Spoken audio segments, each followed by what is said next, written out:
Hello दोस्तों, आप सब कैसे हैं। उम्मीद है कि बहुत अच्छे और मस्त होंगे। आप सभी का अपना प्यारा यूट्यूब चैनल दक्ष पॉइंट में आप सभी का स्वागत है। आज का जो टॉपिक हम लोग पढ़ने वाले हैं वो जनगणना पढ़ेंगे, जो बहुत ही इम्पोर्टेंट जो चैप्टर है और आपको कॉम्पिटिटिव एग्ज़ाम में यानी कंपटीशन जितने एग्ज़ाम होते हैं, आपका कोई भी एग्ज़ाम ले लीजिए, बिहार पुलिस हो गया, बिहार दरोगा होगा, CGL CHSL, railway group D, NTPC जो भी हो, उसमें आपको एक या दो क्वेश्चन कंफर्म, एक क्वेश्चन कंफर्म आपको देखने को मिलता है। और GD के लिए तो बहुत ही समझिए कि रामबाण है। अभी एग्ज़ाम चल रहा है GD का, और इसके एक क्वेश्चन तो कंफर्म एग्जामिनर हर एक शिफ्ट में आपको मिलेगा। ठीक है, तो इस पर ध्यान रखना है। और GD के लिए तो बहुत ही जो सटीक और जानकारी लेके आएंगे और उतना ही बताएंगे जो आपको एग्ज़ाम में ज़्यादा से ज़्यादा लड़ने के चांस रहेगा। चलिए, तो आप लोग को हम बता दिए थे कि GD के लिए बहुत ही इम्पोर्टेंट जो चैप्टर माना जाता है जनगणना, और हर एग्ज़ाम के लिए। और देखिए, और हम अपने बारे में कुछ जो जर्नी जिस लाइन से हम गुजरे हैं उस लाइन को हम आप लोग को बता देते हैं। कहीं GD में हमको बहुत सारे अनुभव हैं। तो देखिए, इसके जस्ट पिछले साल अभी जो फाइनल मेरिट बना है उसमें मात्र हम कितने नंबर से बाहर हुए हैं, देखिए हम बता देते हैं। मेरा भी रिजल्ट है, आप जाके देखिएगा, सर्च कीजिएगा तो मेरा नाम आएगा।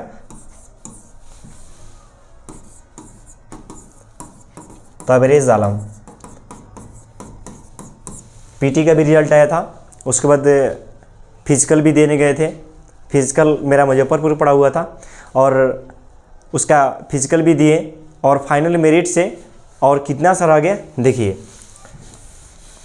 मेरा रॉ मार्क था 120, मेरा रॉ मार्क था, यानी टोटल काट छाट के, निगेटिव काट छाट के मेरा आया था 120। मेरा नॉर्मलाइज करने के बाद वो मेरा कर देता है 125 पॉइंट, ठीक है ना। और अभी का फाइनल जो कटअप जिसको CRPF मिला था वो कितना पे मिला था, 126.28 पे। तो देख लीजिए कितना का अंतर है, 0.30 से हम क्या हुए थे, बाहर हुए थे। ठीक है, तो इतना से हम बाहर हुए थे, तो इतना अनुभव तो ज़रूर है कि हम बता देंगे बिल्कुल किस सिलेबस को कितना पढ़ना है, ताकि आप लोग के एग्ज़ाम में बहुत ही सटीक जानकारी मिले और जल्दी से आप नहीं भटके, ताकि आप सिलेक्शन के पास पहुंच सके। जो हम लोग से गलती हुआ, आप लोग से गलती कभी नहीं करें।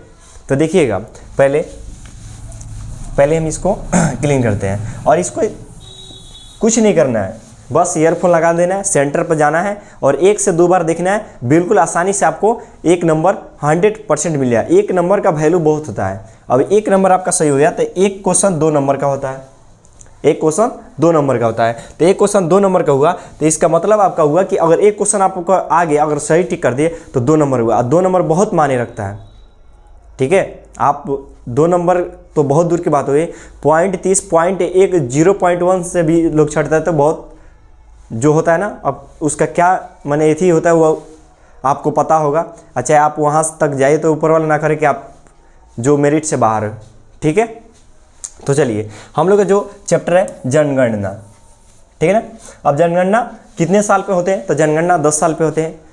अब देश में कितने लोग हैं उनका सर्वे किया जाता है कि कितने मेल हैं, फीमेल हैं, बच्चे हैं। तो देखिए, अब उस पर टॉपिक पर क्वेश्चन कैसे बनता है, तो देखिए ध्यान दीजिएगा। यहाँ पे पूछेगा कि भारत में पहली बार जनगणना की शुरुआत कब हुआ था, तो 1872 में हुआ था।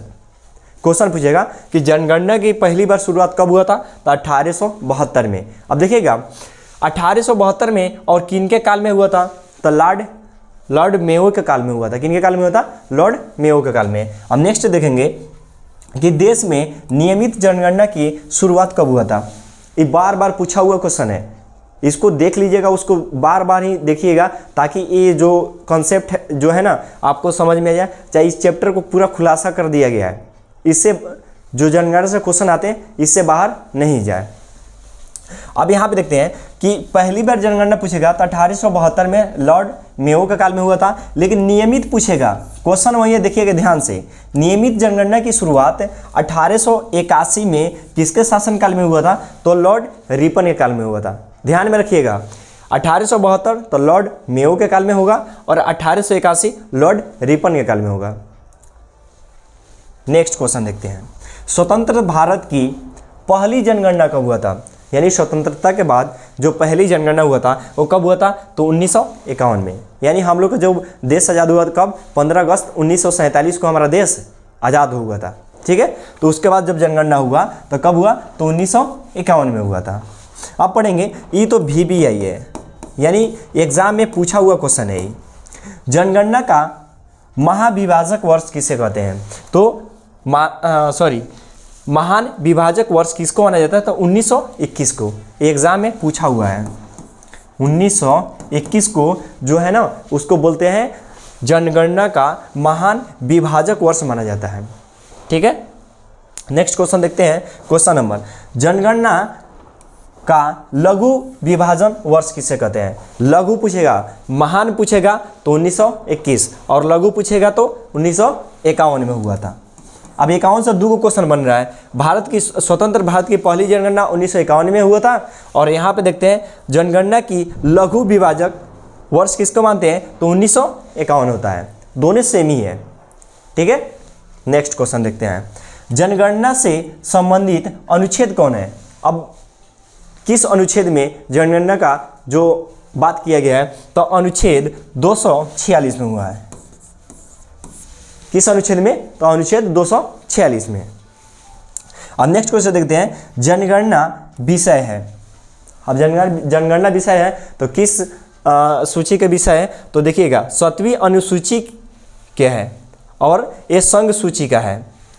किस सूची का है पूछेगा? जनगणना किस सूची का है? तो संघ सूची का है। और किस अनुसूची में है? तो 7वीं अनुसूची में है। क्वेश्चन 2 को बनेगा, ये इसको डायरेक्ट लिखा गया कि जनगणना का विषय है, पूछेगा किस सूची का है? तो संघ सूची का है। और किस अनुसूची का है? तो 7वीं अनुसूची का है। इस पर ध्यान देना है। नेक्स्ट क्वेश्चन देखते हैं, जनगणना की अवधि कितनी वर्ष की होती है? अब हम लोग का जो जनगणना होता है कितने साल का होता है? तो जनगणना का होता है ना वो प्रत्येक 10 साल पे होता है। कितने साल पे? 10 वर्ष के बाद ही हम लोग का जनगणना होता है। तो इसके पहले हम लोग का जनगणना कब हुआ था? तो 2011 में, और इसके बाद 2021 में होने वाला था। 2011 में 10 जोड़ेंगे तो कितना हो जाएगा? 2021 हो जाएगा। अब 21 में क्या हुआ? तो लॉकडाउन, 20 में जो कोरोना आया हुआ था उसमें लॉकडाउन के संभावना की वजह से जो है ना उसका जो जनगणना नहीं हो पाया था, जो अभी हाल फिलहाल में जनगणना हुआ है। तो अभी पता चला होगा कि जनसंख्या के मामले में पहले चीन चलता था। चीन था वो जो देश था वो जनगणना में एक नंबर स्थान पे था। अब भारत जो है ना हमारा देश जो 1 नंबर स्थान पे आ गया है। किसमें? तो जनगणना में। बीमारी लाया वो और जनसंख्या के 1 नंबर स्थान पे आए हम लोग को करके चला गया। ठीक है ना। और चाइना जो था ना वो 2 पॉलिसी लाया था, यानी कि एक इंसान को 2 ही बच्चे हो सकते हैं, तीसरा नहीं हो सकता है। ठीक है ना। लेकिन बाद में फिर क्या किया कि देखा कि इंडिया तो जो इंडिया वाले हैं वो तो हमसे आगे चले गए, यानी जनसंख्या में ज़्यादा हो गए। तो फिर उसने क्या किया कि 2 के जगह अब कितना कर दिया है? तो 3 कर दिया है कि अब किसी इंसान के 2 नहीं 3 बच्चे हो सकते हैं। अब इसको थोड़ा सा हम ऊपर कर लेते हैं ताकि आप लोग के भी दिखाई दे।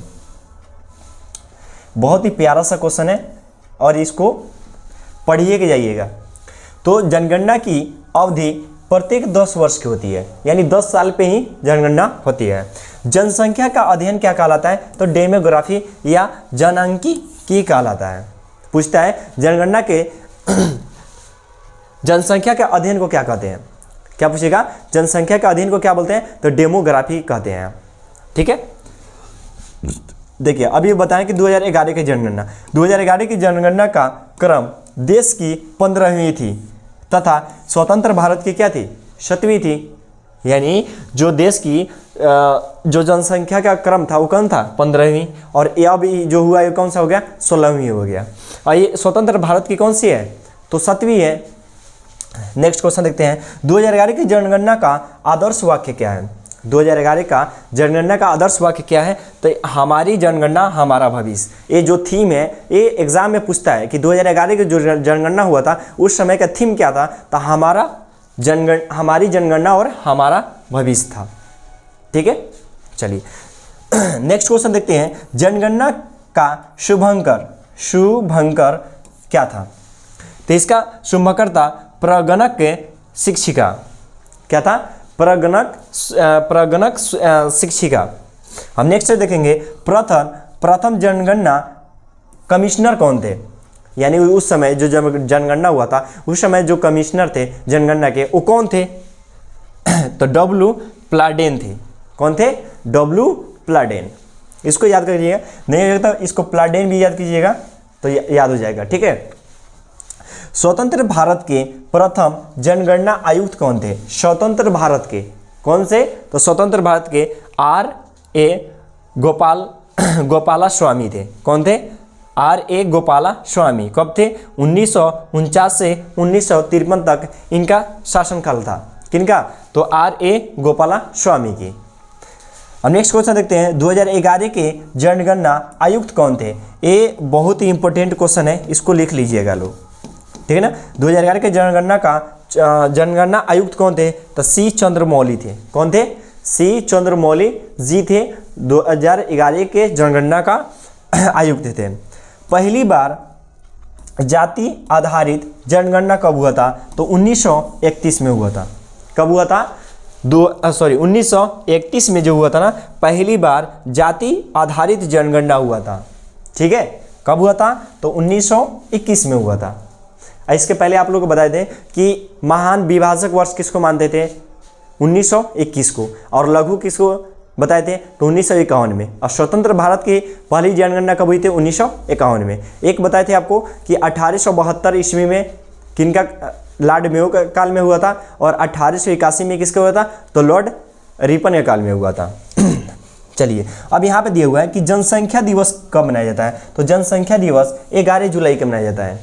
कौन सा मनाया जाता है तो जनसंख्या दिवस 11 जुलाई को मनाया जाता है।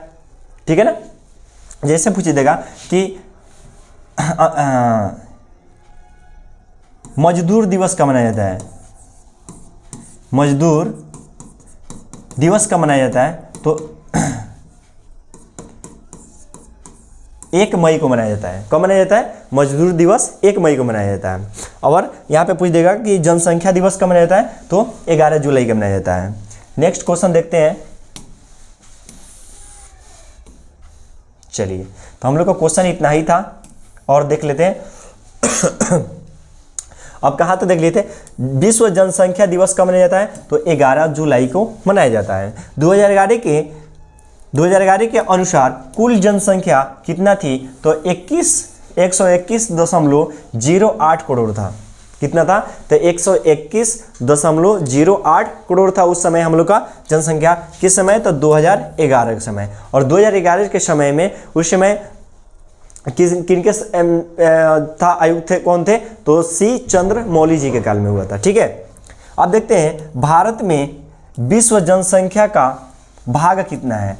किसमें भारत का, किसमें तो विश्व में जनसंख्या कितना है तो 17.5%। कितना दशमलव 17.5% था।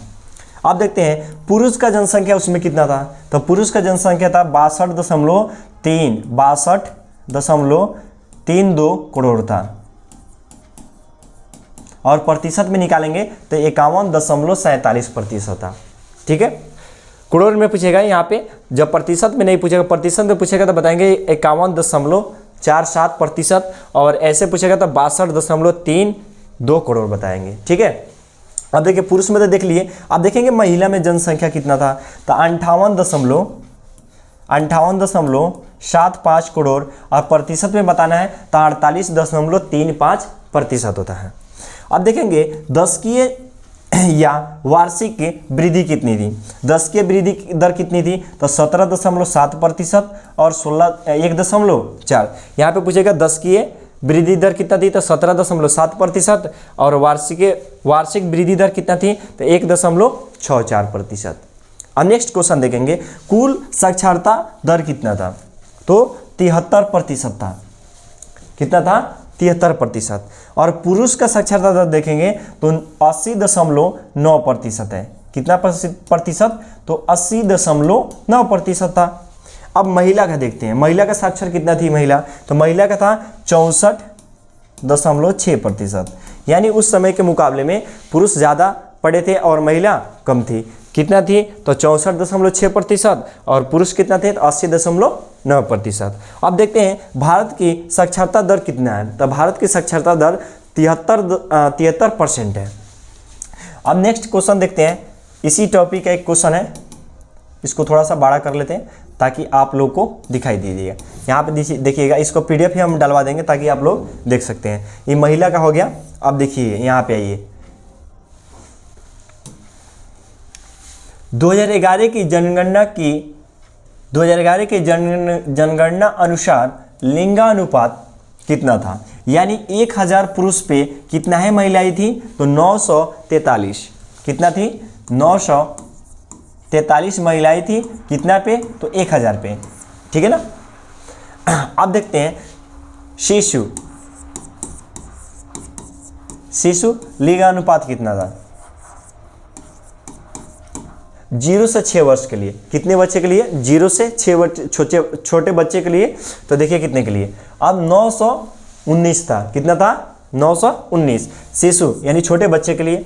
अब जनसंख्या घनत्व वगैरह, यानी जनसंख्या का जो घनत्व था वर्ग किलोमीटर में कितना था, तो 382 वर्ग किलोमीटर था। आप लोग यहाँ पे ध्यान दिया होगा, यानी 382 व्यक्ति प्रति वर्ग किलोमीटर था। ठीक है। नेक्स्ट देखते हैं, सर्वाधिक लिंगानुपात किस राज्य के था। किस राज्य के था, तो केरल के था। कहाँ के था, केरल का। कितना था, तो 1084 यानी 1084 था। यानी किसका, तो सर्वाधिक लिंगानुपात किस राज्य का था, तो केरल का था। कितना था, तो 1084 था। अब देखते हैं, जब सर्वाधिक था तो न्यूनतम ही पूछता है, तो न्यूनतम लिंगानुपात किसका था, तो हरियाणा का था। कितना था, तो 879 था। अधिकांश देखे होंगे कि हरियाणा में अधिकांश जो लोग हैं लड़की, तो बहुत सारे खेल खेलती हैं और मेडल लाती हैं अपने देश के लिए। ठीक है। अब देखते हैं, सर्वाधिक केंद्र शासित प्रदेश लिंगानुपात कौन से था, तो पुडुचेरी। कौन था, पुडुचेरी। किसका सर्वाधिक केंद्र शासित लिंगानुपात था। अब न्यूनतम भी पूछता है, जब सर्वाधिक केंद्र शासित पूछेगा तो उसके बाद न्यूनतम पूछेगा। जैसे यहाँ पे पूछा सर्वाधिक लिंगानुपात किस राज्य का था, तो केरल का था। न्यूनतम लिंगानुपात किसका था, तो हरियाणा का था। तो कितना था हरियाणा का, तो 879। केरल का कितना था, तो 1084 था। अब देखेंगे न्यूनतम केंद्र शासित लिंगानुपात किसका था, तो दमन और दीव का। अधिक में पूछे तो पुदुचेरी और कम में पूछे न्यूनतम में तो किसको मानेंगे, तो दमन और दीव को। अब देखते हैं, सर्वाधिक जनसंख्या घनत्व किसका था, तो बिहार का था। ठीक है। बिहार की राजधानी कहाँ है, तो पटना है। ठीक है। अब यहाँ पे देखते हैं बिहार का कितना था, तो 1106 था। कितना था, 1106 था। अब न्यूनतम जनसंख्या घनत्व किनका था, न्यूनतम जनसंख्या घनत्व। और सर्वाधिक तो पूछेगा तो बिहार हो जाएगा, और न्यूनतम पूछेगा तो किसका पूछेगा, तो अरुणाचल प्रदेश। अरुणाचल प्रदेश का राजधानी क्या होता है, ईटानगर। ठीक है। अब देखते हैं फिर सर्वाधिक केंद्र शासित जन घनत्व किनका था, तो दिल्ली का था। यही से भी पता है कि दिल्ली जो है वो केंद्र शासित प्रदेश है। ठीक है। और न्यूनतम केंद्र शासित जन घनत्व किनका था, तो अंडमान निकोबार। किनका था, तो अंडमान निकोबार का था। इस पे ध्यान देना है। ठीक है। नेक्स्ट क्वेश्चन देखते हैं,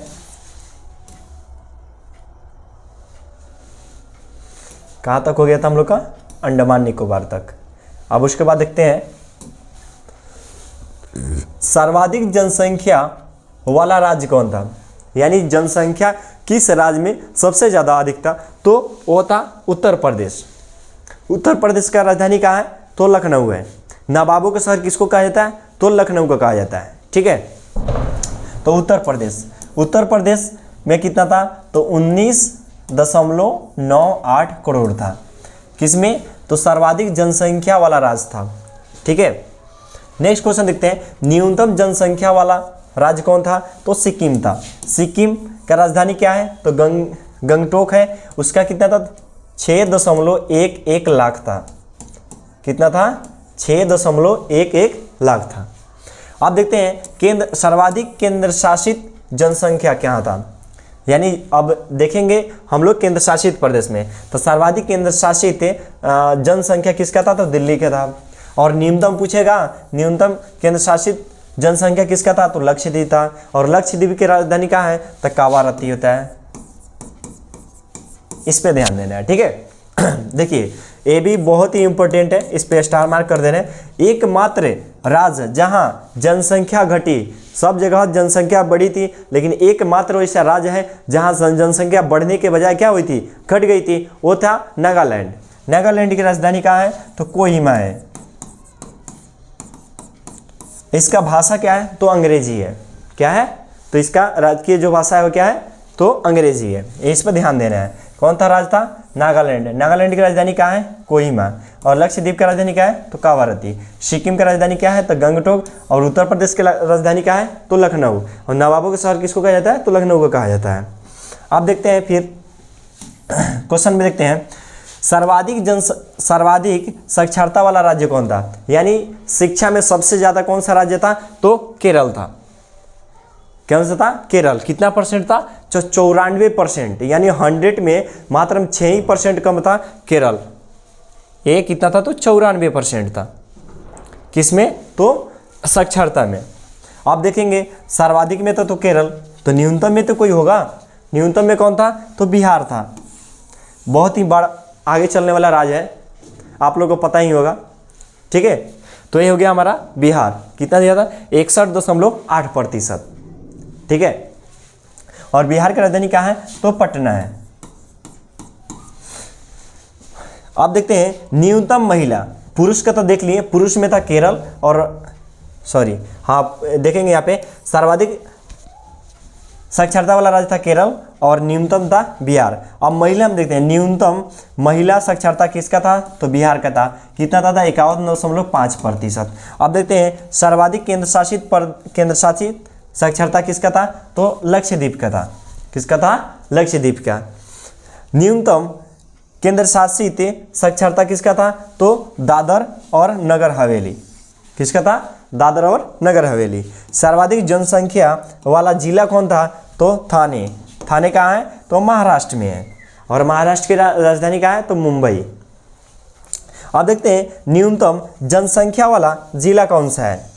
सर्वाधिक वाला तो देखें थाने कहाँ है, महाराष्ट्र में। और न्यूनतम देखेंगे तो दिबांग घाटी जो कहाँ है, दिबांग घाटी जो कहाँ है, अरुणाचल प्रदेश है। अरुणाचल प्रदेश की राजधानी बताए थे, अरुणाचल प्रदेश की राजधानी ईटानगर है। इस पे ध्यान है, दिबांग घाटी जो कहाँ है, अरुणाचल प्रदेश में है। ये सबसे छोटा जिला है। और पूछेगा कि सर्वाधिक जनसंख्या वाला जिला कौन सा है, तो थाने महाराष्ट्र में है। ठीक है, और यहाँ पे न्यूनतम जनसंख्या वाला जिला कौन सा है, दिबांग घाटी जो अरुणाचल प्रदेश में स्थित है। तो आप लोग को इतना सटीक जानकारी आप लोग के सामने हम रखें, और एग्ज़ाम के लिए तो बहुत ही वेरी इम्पोर्टेंट है। रेलवे हो या अदर कोई कॉम्पिटिटिव एग्ज़ाम हो, बहुत ही शानदार और शॉर्टकट में आप लोग को दिए हैं। और ध्यान में रहे कि इसको 1 बार 2 बार 3 बार, और अभी भी नहीं है और एग्ज़ाम जा रहे हैं तो कम से कम 1 बार इसको ज़रूर देख लीजिएगा। और 1 बार देखने का अर्थ हुआ कि आपको जो क्वेश्चन है एग्ज़ाम में आएगा तो कंफर्म पता चलेगा कि क्या है, आप लोग को कन्फ्यूज़न ना हो। तो इसलिए सर्वाधिक और न्यूनतम एक साथ कर दिए ताकि दोनों को कन्फ्यूज़न हो तो उसको कन्फ्यूज़न होने नहीं देंगे। इस पे ध्यान रखना है। ठीक है, तो आज के लिए इतना ही, फिर हम देखते हैं और इससे भी अच्छा कोई टॉपिक पे हम वीडियो लेकर आएंगे। तो आज के लिए इतने ही। और हम लोग का जो सेशन है, तो आप लोग का जो कंटेंट जो मिलता है वो यूट्यूब चैनल दक्ष पॉइंट के जो यूट्यूब चैनल है, जो प्लेलिस्ट में जाकर आप लोग देख लीजिएगा। और सारे भी वीडियो उसको प्लेलिस्ट में दिया है, उसमें जाकर क्लिक करके आपको बहुत सारे जो मिलेगा, ठीक है ना। और धीरे धीरे हम सोच रहे हैं कि और भी क्लासेस स्टार्ट करें, जैसे मैथ हो गया, रीजनिंग हो गया, तो देख रहे हैं और कहीं टीचर मिलते हैं तो उसको स्टार्ट करेंगे। तो आज के लिए इतना ही, फिर मिलते हैं नेक्स्ट वीडियो में।